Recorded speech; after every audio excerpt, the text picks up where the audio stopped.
नमस्कार दोस्तों, बहुत बहुत स्वागत है आप लोगों का सिंपल एजुकेशन में।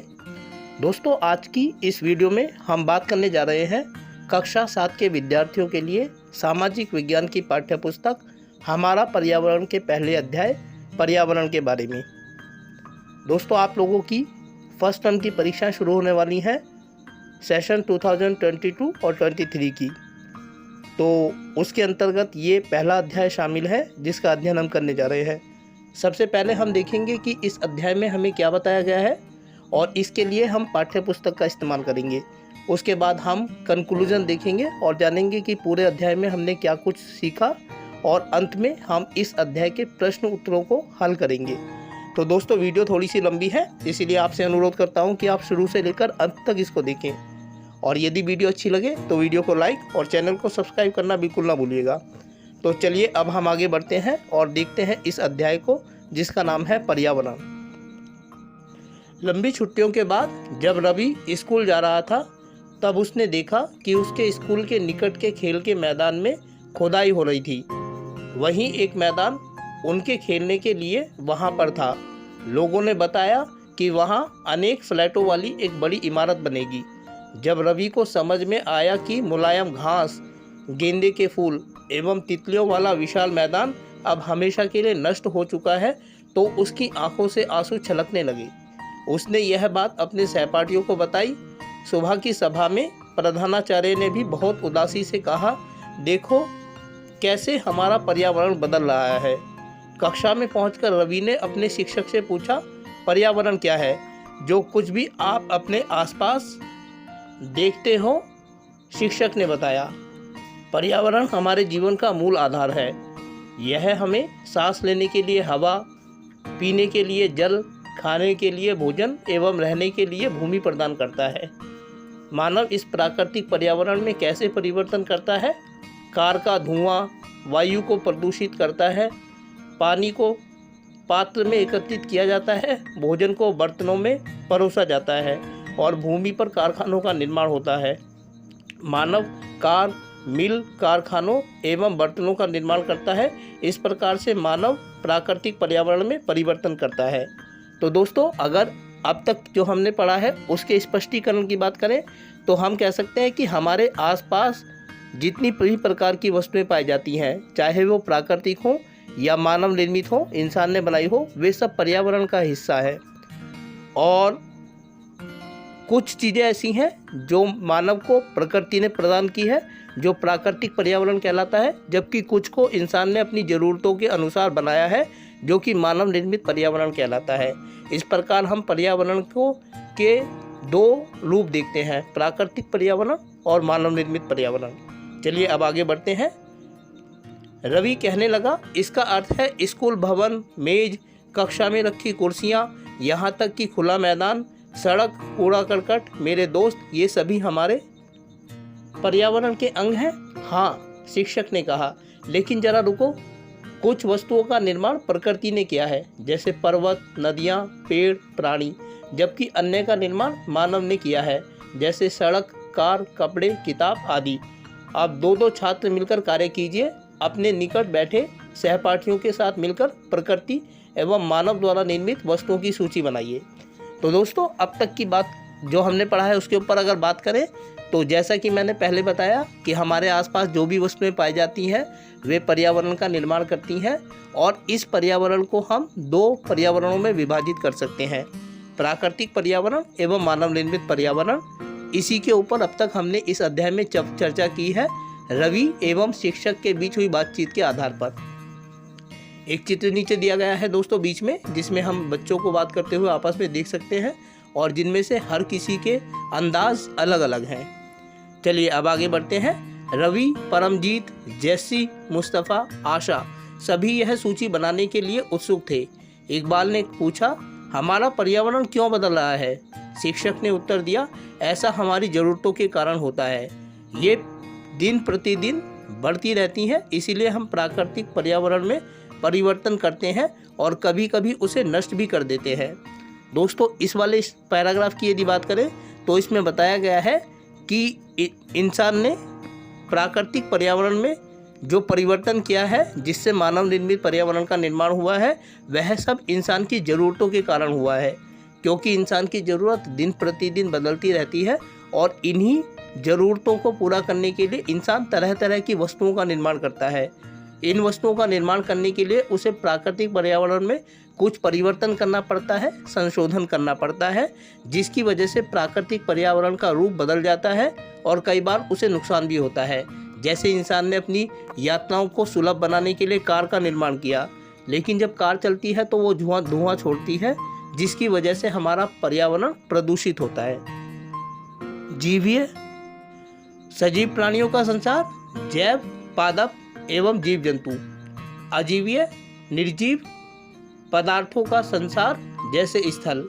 दोस्तों, इस चित्र में जो हमारे सामने दिया है, पर्यावरण के घटकों को दिखाया गया है, जिसमें प्राकृतिक और मानव निर्मित दोनों ही प्रकार के घटकों को दिखाया गया है कि कौन सी चीज़ें हमें प्रकृति ने प्रदान की है और कौन सी मानव ने बनाई है। इस चित्र को आप देख सकते हैं। अब हम आगे बढ़ते हैं और देखते हैं। ऊपर के वार्तालाप से आप समझ गए होंगे कि किसी भी जीवित प्राणी के चारों ओर पाए जाने वाले लोग, स्थान, वस्तुएं एवं प्रकृति को पर्यावरण कहते हैं। यह प्राकृतिक एवं मानव निर्मित परिघटनाओं का मिश्रण है।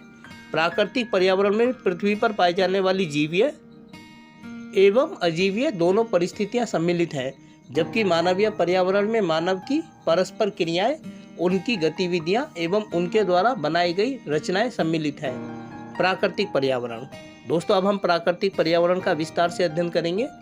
पर्यावरण यानी एनवायरनमेंट शब्द की उत्पत्ति फ्रेंच शब्द एनवायरोनेर एवं एनवायरोनेर से हुई है, जिसका अर्थ है पड़ोस।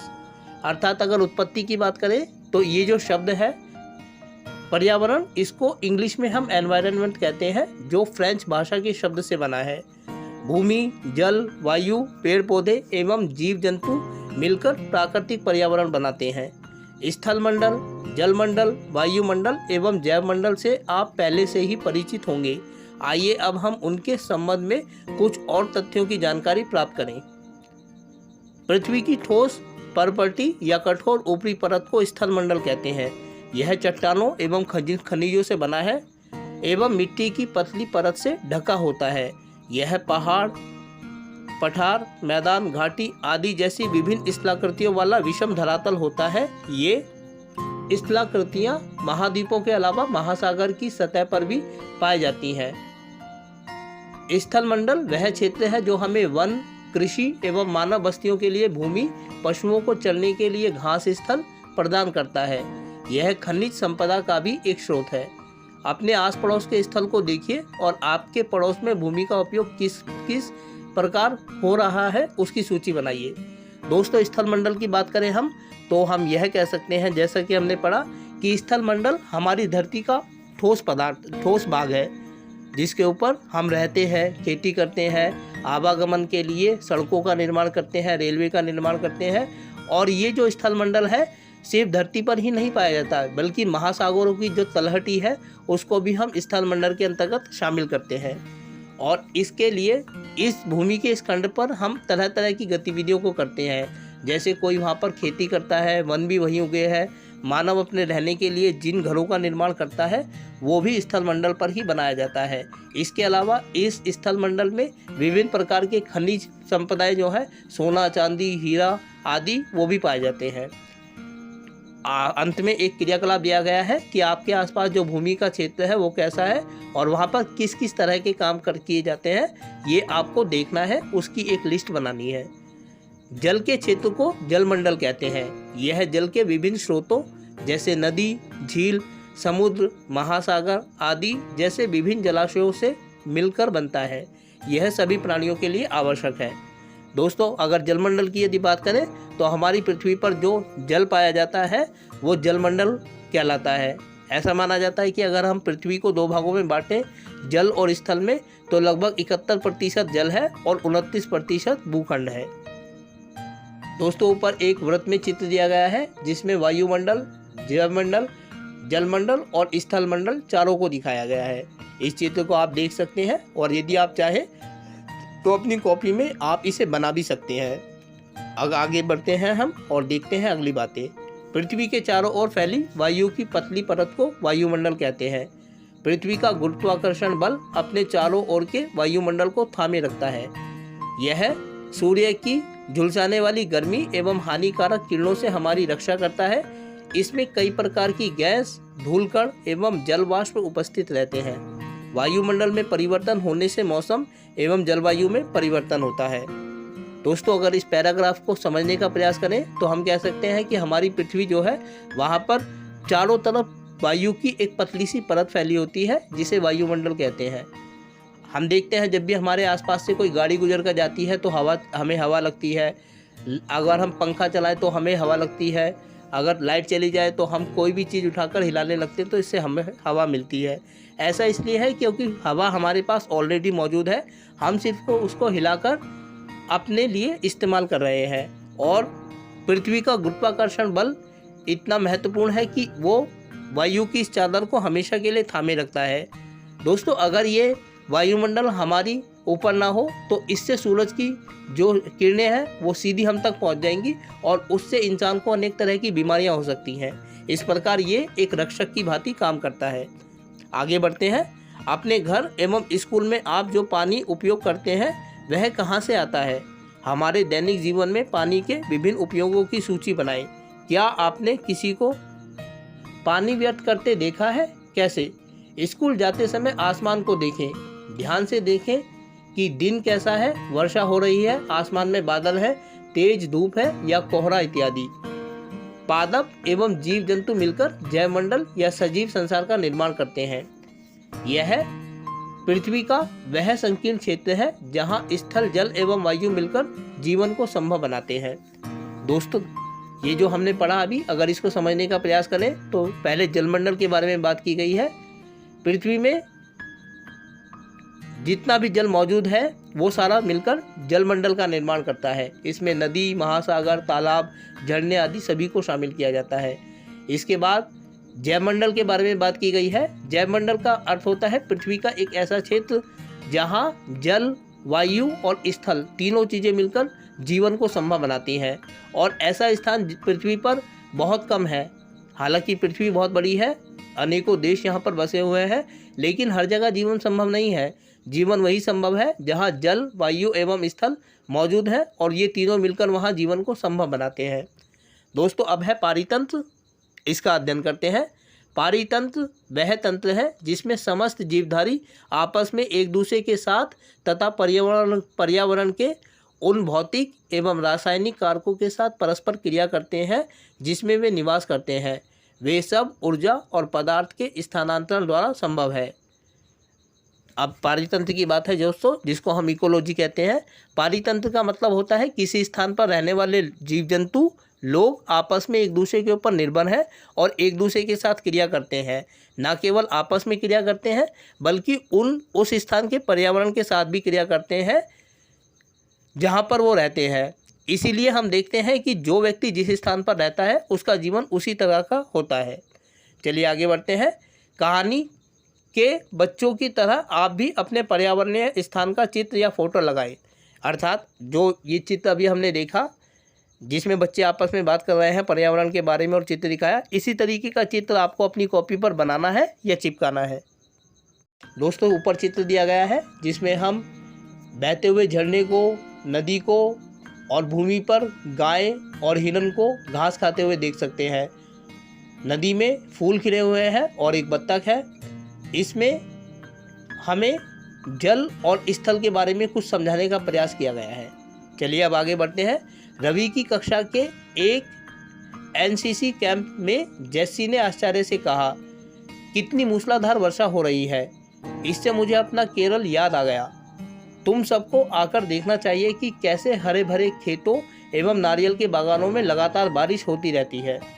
तभी जैसलमेर के रहने वाले हीरा ने आश्चर्य से कहा, हमारे यहाँ वर्षा होती ही नहीं, हम तो दूर दूर तक केवल कीकर एवं रेत ही नजर आती है। लेकिन वहाँ ऊँट भी तो मिलते हैं, रवि ने कहा।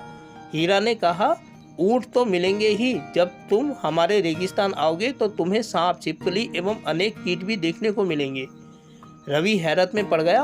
विभिन्न स्थानों पर पाए जाने वाले जीव जंतु, वनस्पति एवं लोगों के रहन सहन के तरीके इतने भिन्न क्यों हैं? क्या सभी का एक दूसरे के साथ संबंध है? बिल्कुल संबंध है, शिक्षक ने कहा।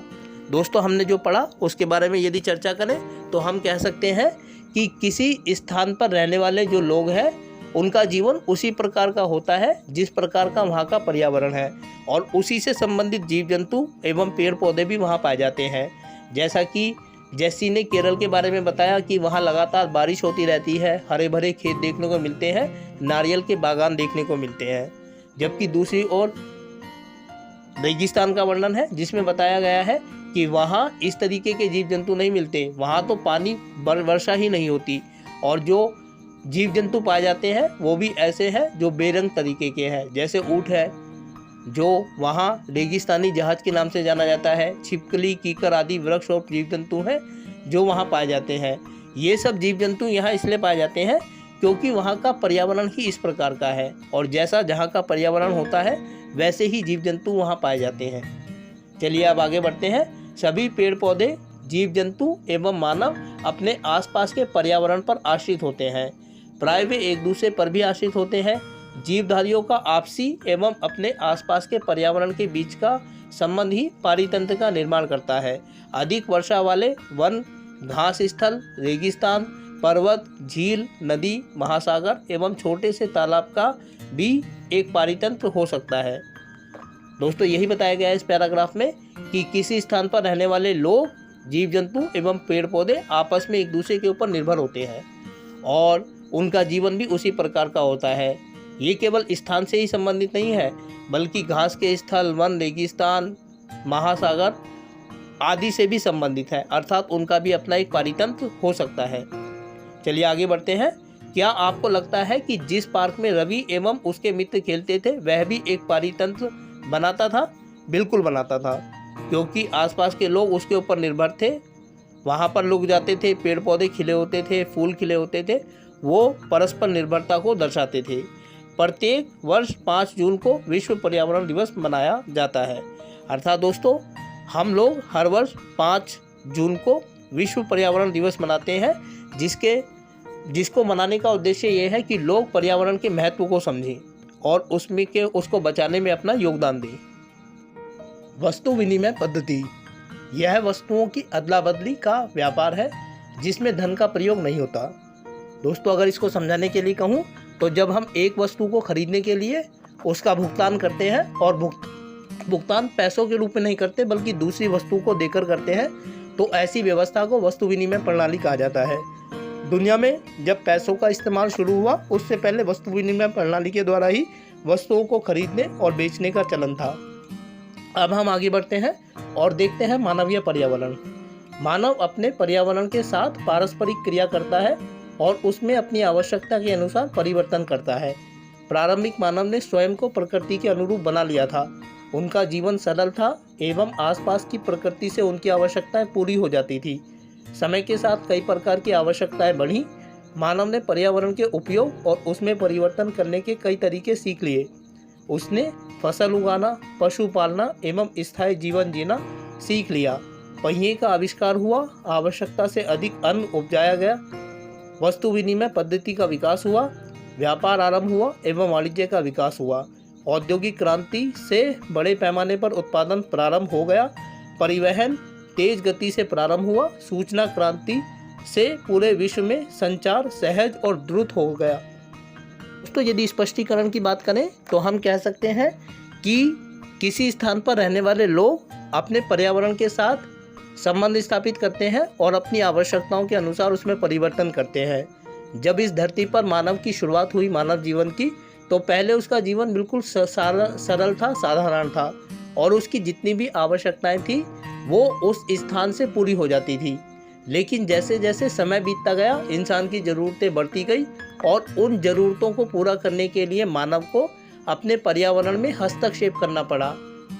इसी के परिणाम स्वरूप व्यापार आरंभ हुआ, खेती आरंभ हुई, परिवहन के साधनों का निर्माण किया गया और वस्तु विनिमय प्रणाली की शुरुआत हुई। वस्तु विनिमय प्रणाली के बाद मुद्रा प्रणाली आई और उसके बाद औद्योगिक क्रांति हुई, जिसमें वस्तुओं को मशीनों की मदद से बनाया जाने लगा, जिसके कारण बड़े पैमाने पर सामान बनने लगा और लोगों तक पहुंचाने के लिए संचार के साधनों का, परिवहन के साधनों का विकास किया गया। उसके बाद सूचना क्रांति आई, जिसको हम कंप्यूटर कहते हैं। इसके माध्यम से खबरों को एक स्थान से दूसरे स्थान पर बड़ी तेज़ी से भेजा गया। ये सारा इसलिए हुआ क्योंकि समय के साथ साथ इंसान की ज़रूरतें बढ़ती गई और बदलती गई, और इन बढ़ती हुई तथा बदलती हुई आवश्यकताओं को पूरा करने के लिए ही मानव ने अपने पर्यावरण में हस्तक्षेप किया और नई चीज़ों को ईजाद किया। इसके कारण मानवीय पर्यावरण का निर्माण हुआ। चलिए आगे बढ़ते हैं। अपने पड़ोस के किसी बुजुर्ग व्यक्ति से बात करें और निम्न जानकारी प्राप्त करें। अर्थात आपके आस पड़ोस में यदि कोई बड़े बूढ़े रहते हों या घर में हो तो आप उनसे बात कर सकते हैं, और ये सवाल हैं जिनके ऊपर बात करना है। जब आपकी उम्र के थे तब उनके आसपास कैसे पेड़ थे, यानी कि जब वो बच्चे थे तो उनके आसपास कौन कौन से पेड़ पौधे हुआ करते थे, ये पता करना है। उस समय के घर के अंदर खेले जाने वाले खेल, यानी कि जो इंडोर गेम्स थे उस ज़माने के, वो कौन से थे। उस समय उनका पसंदीदा फल, यानी कि जब वो बच्चे थे उस समय कौन कौन से फल उपलब्ध थे और कौन सा उनका पसंदीदा था। अगला है गर्मी एवं सर्दी का मौसम वे कैसे बिताते थे। आगे है प्राप्त जानकारी को दीवार या बुलेटिन बोर्ड पर प्रदर्शित करें। अर्थात आपको बुलेटिन बोर्ड पर चार्ट बनाकर, पेंटिंग बनाकर उसे प्रदर्शित करना है। क्या आप जानते हैं कि आप गर्मी में रसीला तरबूज एवं सर्दी में भुनी हुई मूंगफली खाना क्यों पसंद करते हैं। प्राकृतिक एवं मानवीय पर्यावरण के बीच सही संतुलन होना आवश्यक है। मानव को पर्यावरण के साथ समरसता से रहने एवं उसका उपयोग सीखना चाहिए। रवि की कक्षा में मिजोरम की एक लड़की है नूरी। वह अक्सर अपने स्थान की हरियाली की बात करती रहती है। खेल का मैदान नष्ट होने के कारण रवि की उदासी देखकर नूरी ने उसे आने वाली छुट्टियों में अपने घर मिजोरम आने को कहा। रवि के शिक्षक ने सभी बच्चों से कहा कि छुट्टियों में वे जिन स्थानों पर जाएंगे वहां के भूदृश्य, घरों एवं लोगों के क्रियाकलापों का चित्र बनाकर लाएं। तो दोस्तों, हम जिस तरह का भोजन खाते हैं वो इस बात पर डिपेंड करता है कि हमारे आसपास का पर्यावरण कैसा है, माहौल कैसा है और मौसम कैसा है। उदाहरण के लिए गर्मियों में हम अधिक ठंडे तरल पदार्थों का खाना पसंद करते हैं क्योंकि हमारे शरीर को पानी की आवश्यकता होती है, जबकि सर्दी के मौसम में हम गर्म चीज़ें खाना पसंद करते हैं क्योंकि तापमान कम होने की वजह से हमारे शरीर को गर्मी की आवश्यकता होती है। यही कारण है कि हम लोग सर्दियों में मूंगफली खाते हैं और गर्मियों में हम लोग रसीले पदार्थ, तरबूज, खरबूजे, खीरा, जूस आदि पीना पसंद करते हैं। तो दोस्तों, यहाँ पर यह अध्याय खत्म होता है। अब हम आगे बढ़ते हैं और देखते हैं कि इस अध्याय में हमने क्या सीखा। दोस्तों, ये इस अध्याय के मुख्य बिंदु हैं जो हमने सीखे हैं। एक एक करके इनके ऊपर बात कर लेते हैं। पहले है पर्यावरण का अर्थ। तो पर्यावरण से अभिप्राय हमारे आसपास के उस माहौल से है जिसमें हम जीते हैं, सांस लेते हैं और क्रिया करते हैं। पर्यावरण एक प्राकृतिक परिवेश है, किंतु मानव अपनी आवश्यकताओं के अनुरूप भी इसमें परिवर्तन करता है। तो दोस्तों, जैसा कि हमने अध्याय में पढ़ा कि हमारे आसपास की जो भी वस्तुएं पाई जाती हैं, चाहे वे सजीव हो निर्जीव हो, वो सब मिलकर हमारे पर्यावरण का निर्माण करती हैं। कुछ पर्यावरण की जो चीज़ें हैं वो प्रकृति के द्वारा प्रदान की गई हैं और कुछ इंसान ने अपनी बढ़ती हुई आवश्यकताओं को पूरा करने के लिए प्राकृतिक पर्यावरण में हस्तक्षेप करके बनाई है। दूसरा है पर्यावरण के घटक। जैसा कि हमने देखा कि पर्यावरण के दो घटक होते हैं, जैवीय और अजीवीय। जैवीय के अंतर्गत हम मानव, जीव जंतु, पशु पक्षी, पेड़ पौधे आदि को शामिल करते हैं, और अजीवीय में स्थल आदि शामिल है। उसके बाद है पर्यावरण के प्रकार। तो जैसा कि हमने बात किया कि पर्यावरण के दो प्रकार हो सकते हैं, एक प्राकृतिक पर्यावरण और दूसरा मानवीय पर्यावरण। अगर प्राकृतिक पर्यावरण की बात करें तो प्राकृतिक पर्यावरण वह पर्यावरण है जो हमें प्रकृति से प्राप्त हुआ है। आगे हम इसे 3 भागों में विभाजित कर सकते हैं, स्थल मंडल, जल मंडल एवं वायुमंडल। और इन तीनों से मिलकर वह स्थान जहाँ पर जीवन संभव होता है वो जैव मंडल कहलाता है। वह स्थान जहाँ स्थल, जल एवं वायु मिलकर जीवन को संभव बनाते हैं वह स्थान जैव मंडल यानी कि बायोस्फीयर कहलाता है। उसके बाद है पारितंत्र। जैसा कि हमने अध्ययन किया कि किसी स्थान पर रहने वाले समस्त जीवधारी आपस में एक दूसरे के साथ तथा उस स्थान के साथ परस्पर क्रिया करते हैं, वह पारितंत्र कहलाता है। और अंतिम है मानवीय पर्यावरण। अपनी आवश्यकताओं के अनुरूप मनुष्य ने प्राकृतिक पर्यावरण में संशोधन करके जिस पर्यावरण का निर्माण किया है उसे मानवीय पर्यावरण कहा जाता है। अर्थात इंसान ने अपनी आवश्यकताओं को पूरा करने के लिए प्रकृति द्वारा प्रदान किए गए प्राकृतिक पर्यावरण में जो संशोधन किया है वह मानव निर्मित पर्यावरण कहलाता है। दोस्तों, अब इस अध्याय के प्रश्न उत्तर हैं जिनकी तरफ हम बढ़ रहे हैं। पूरे अध्याय में हमने जो अध्ययन किया है उसी आधार पर आपके अभ्यास के प्रश्न दिए गए हैं और हम उनका अध्ययन एक एक करके करेंगे। आप चाहे तो इन प्रश्नों के उत्तरों को अपनी कॉपी में भी लिख सकते हैं, अन्यथा वीडियो को देखकर आप उन्हें समझ भी सकते हैं और अपने शब्दों में उन्हें लिख सकते हैं। तो सवाल नंबर 1 है, निम्न प्रश्नों के उत्तर दीजिए। पहला है, पारितंत्र क्या है? और इसका जवाब हम इस तरीके से लिख सकते हैं कि किसी स्थान पर रहने वाले समस्त जीवों का आपस में पारस्परिक निर्भरता तथा उस स्थान के पर्यावरण की आपस में होने वाली निर्भरता पारितंत्र कहलाता है। तो जैसा कि अभी हमने बताया कि किसी स्थान पर जो लोग रहते हैं, जीव जंतु रहते हैं, वो आपस में एक दूसरे पर निर्भर रहते हैं और उस स्थान के पर्यावरण पर भी वो निर्भर रहते हैं जिसमें स्थान पर वो रहते हैं। इसी पारस्परिक निर्भरता को हम पर्यावरण कहते हैं। अगला है, प्राकृतिक पर्यावरण से आप क्या समझते हैं? और इसका जवाब हम इस तरीके से दे सकते हैं कि वह पर्यावरण जिसका निर्माण प्रकृति द्वारा किया गया है तथा जिसके निर्माण में मानव का कोई योगदान नहीं है, प्राकृतिक पर्यावरण कहलाता है। अर्थात प्राकृतिक पर्यावरण वह पर्यावरण है जो मनुष्य को प्रकृति ने प्रदान किया है और मनुष्य ने इसके बनाने में कोई योगदान नहीं किया, वह प्राकृतिक पर्यावरण कहलाता है। अगला है, पर्यावरण के प्रमुख घटक कौन कौन से हैं? तो पर्यावरण के 2 प्रमुख घटक होते हैं, जैवीय और अजैवीय। जैवीय वे हैं जो जीवित हैं, जैसे पेड़ पौधे, मानव, और अजैवीय में स्थल को शामिल किया जाता है। अगला सवाल है, मानव निर्मित पर्यावरण के 4 उदाहरण दीजिए। तो दोस्तों, जैसा कि हम जानते हैं कि मानव निर्मित पर्यावरण वह पर्यावरण है जिसका निर्माण मानव ने स्वयं प्राकृतिक पर्यावरण में हस्तक्षेप करके और उसका इस्तेमाल करके किया है। और इसके 4 उदाहरण हैं, सड़क, नहर, पुल, मुद्रा। मुद्रा का मतलब पैसे। अगला है, स्थल मंडल क्या है?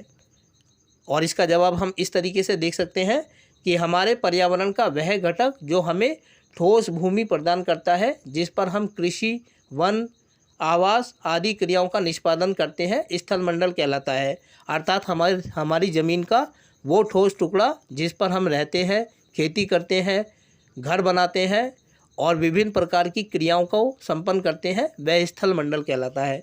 अगला है, जीवीय पर्यावरण के 2 प्रमुख घटक क्या हैं? तो दोस्तों, जीवीय पर्यावरण के 2 मुख्य घटक मानव तथा जीव जंतु हैं। अगला है, जैवमंडल क्या है? इसका जवाब हम इस तरीके से लिख सकते हैं कि जैवमंडल हमारी पृथ्वी का वह क्षेत्र है जहाँ जल, वायु तथा स्थल मिलकर जीवन को संभव बनाते हैं। स्पष्टीकरण की बात यदि करें तो हम कह सकते हैं कि अभी हमने इस अध्याय में देखा है कि हम अपनी धरती पर 3 प्रकार के मंडल देखते हैं, जलमंडल, वायुमंडल और स्थल मंडल। और इनमें से अगर किसी में अकेले में बात की जाए तो अकेले में जीवन संभव नहीं है। ये तीनों तत्व मिलकर किसी स्थान पर जीवन को संभव बनाते हैं और जिस स्थान पर ये तीनों मंडल मिलकर जीवन को संभव बनाते हैं वह स्थान जैवमंडल कहलाता है। अगला सवाल है, हमें सही को चिन्हित करना है। तो वैसे तो अगर हम चाहें तो सही का निशान भी लगा सकते हैं, लेकिन मैंने यहाँ पर इसके उत्तर को लिखा है। पहला सवाल है, इनमें से कौन सा प्राकृतिक परितंत्र नहीं है? मरुस्थल, ताल और वन। दोस्तों, सवाल का मतलब यह है कि प्राकृतिक परितंत्र नहीं है, अर्थात जिसे मनुष्य ने बनाया है। तो इसमें ताल, अर्थात जिसको हम स्विमिंग पूल आदि कहते हैं, तालाब आदि, उसको मानव ने बनाया है, तो इसका जवाब है ताल। दूसरा है, इनमें से कौन सा मानव या पर्यावरण का घटक नहीं है? अर्थात जिसको इंसान ने नहीं बनाया बल्कि प्रकृति ने बनाया है। इसमें स्थल, धर्म और समुदाय है, तो इसका जवाब है स्थल, जबकि धर्म और समुदाय का निर्माण स्वयं इंसान ने किया है। अगला है, इनमें से कौन सा मानव निर्मित पर्यावरण है? पहाड़, समुद्र या सड़क। तो हम जानते हैं कि मानव निर्मित पर्यावरण का मतलब जिसे इंसान ने बनाया है। इसमें सड़क ऐसा है जिसका निर्माण इंसान ने किया है अपनी ज़रूरतों को पूरा करने के लिए, तो इसका जवाब है सड़क। अगला है, इनमें से कौन सा पर्यावरण के लिए खतरा है? पहला पादप वृद्धि, दूसरा जनसंख्या वृद्धि, तीसरा फसल वृद्धि। तो दोस्तों, पादप वृद्धि का मतलब है ज़्यादा से ज़्यादा पेड़ पौधों में वृद्धि होना, जनसंख्या वृद्धि का मतलब है ज़्यादा से ज़्यादा लोगों का बढ़ना, और फसल वृद्धि का मतलब जो फसल होती है गेहूँ, चने, चावल आदि, उनका बढ़ना। तो इनमें जनसंख्या वृद्धि ऐसा तत्व है जो पर्यावरण के लिए खतरा है, क्योंकि जैसे जैसे जनसंख्या ज़्यादा बढ़ती है इंसान प्रकृति में उतना ही हस्तक्षेप ज़्यादा करता है। इस प्रकार जनसंख्या वृद्धि पर्यावरण के लिए खतरा है, जो कि इस सवाल का सही जवाब है। अगला है, हमें एक स्तंभ को दूसरे स्तंभ से मिलाना है। दोस्तों, मैंने अक्सर देखा है कि लोग आड़ी तिरछी रेखाएं मिलाकर उसको मिलाते हैं, जबकि सही तरीका ये है कि जो पहला खंड कॉलम है, स्तंभ है, हमें उसके सामने उसका सही जवाब लिखना चाहिए जो दूसरे स्तंभ में जहाँ पर भी मिलता है। इसी आधार पर मैंने इस सवाल के जवाब को तैयार किया है। पहला है जैव मंडल। जैव मंडल जो उस दूसरे खंड में दिया गया है स्तंभ में, वो इस प्रकार है। वह संकीर्ण क्षेत्र जहाँ स्थल, जल एवं वायु मिलकर क्रिया करते हैं। दूसरा है वायुमंडल, पृथ्वी को घेरने वाली वायु की चादर। जलमंडल यानी जलीय क्षेत्र, और पर्यावरण हमारे आसपास का क्षेत्र। अगला जो सवाल है वो कारण बताने से संबंधित है। कारण बताइए। पहला है, मानव अपने पर्यावरण में परिवर्तन करता है, और इसके जवाब को हम इस तरीके से लिख सकते हैं कि मानव अपनी विभिन्न प्रकार की आवश्यकताओं को पूरा करने के लिए पर्यावरण में परिवर्तन करता है।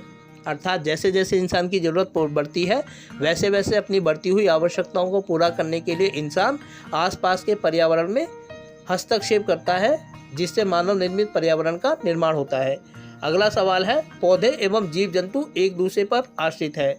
इसका जवाब हम इस तरीके से लिख सकते हैं कि पेड़, पौधे एवं जीव जंतु पारितंत्र के कारण एक दूसरे पर निर्भर होते हैं।